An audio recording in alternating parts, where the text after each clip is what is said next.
Divers find rare, century-old shipwreck hidden at the bottom of a lake in Canada.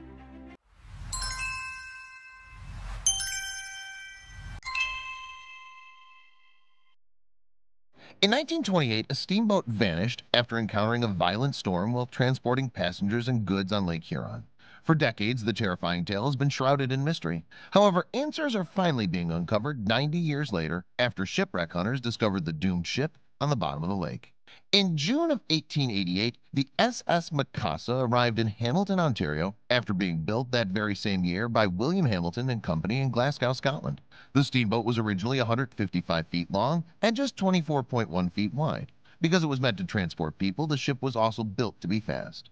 After arriving in Ontario, the Hamilton Steamboat Company put the ship into service. The SS Mikasa was used as a ferry traveling on Lake Ontario, transporting vacationers from Hamilton to Burlington Beach and back throughout the summer months. Over the next few decades, the SS Mikasa continued to successfully serve as a ferry for vacationers, as well as carry cargo between Toronto and Hamilton. At one point, the ship was rebuilt to add length so that more passengers and cargo could be better transported. For 39 years, the SS Mikasa was owned and operated by the Hamilton Steamboat Company and was used to transport people and cargo. However, all that changed in 1928 when the SS Mikasa was sold to the Owen Sound Transportation Company. Under new ownership, the ship was renamed the SS Manitou and was transported from Lake Ontario to Lake Huron. The Manitou was given a new job of making daily runs on Lake Huron between Manitoulin Island and the Sault Ste. Marie area, which was often called the Sioux. The ship's new name was a combination of those two destinations. When new owners moved the vessel to Lake Huron from Lake Ontario in early 1928, they changed the name to Manitou. Maritime historian Chris Cole explained in a statement reported by The Sun.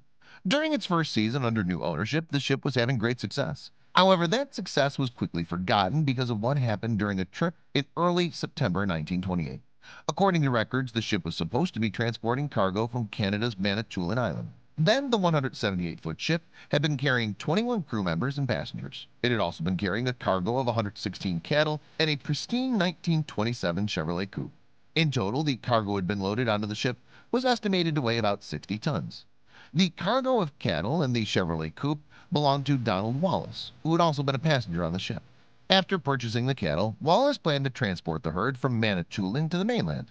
Once on the mainland, he planned to sell the cattle for a profit. In all, he bought about $5,600 worth and had only about $300 left in his pocket at the end of his buying spree. An account of the doomed voyage explained in a collection, Steamboat Stories. The cows had been loaded onto the main deck in 4 pens with enough room for them to turn around. This was Wallace's first experience to transport cattle by boat, the account explained. He noticed that unlike transport by railway boxcars where bedding was hay, bedding on the Manitou was sawdust. Pen slats were not nailed to posts. They were tied and knotted with rope to metal stanchions. And pens had 2 plank slats instead of 4 or 5. He said nothing as he figured the crew knew what they were doing.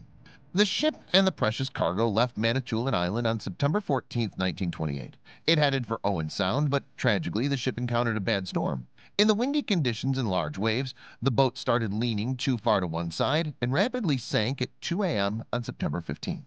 When Captain John Mackay realized what was happening, he turned toward a nearby island. Unfortunately, the ship sank so quickly that they didn't even get close to land.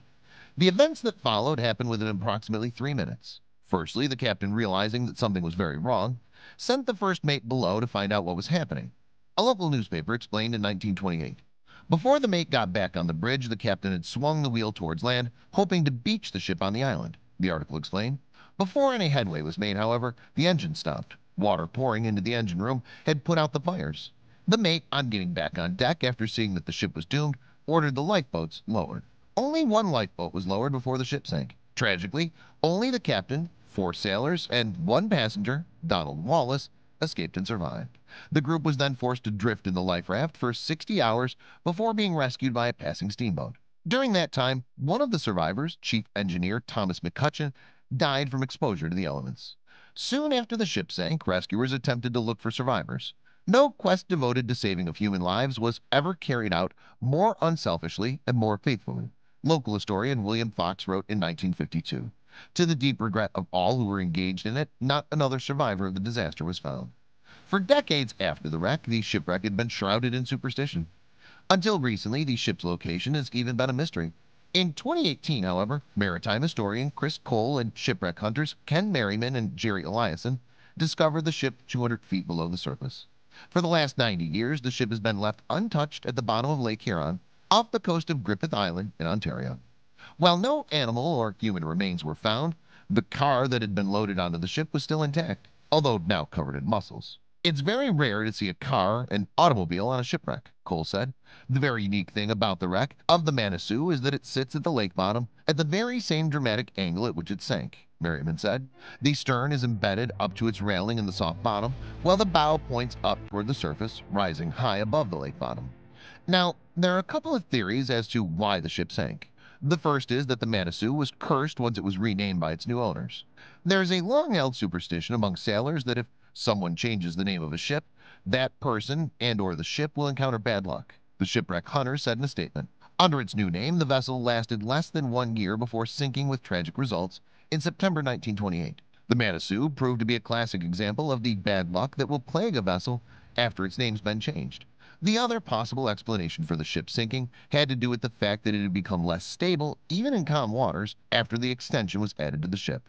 When it encountered the storm, the ship began to lean, and leaned too far as the cattle shifted the weight on the deck to one side. This second theory sounds more plausible than the first, though no one knows for sure what happened.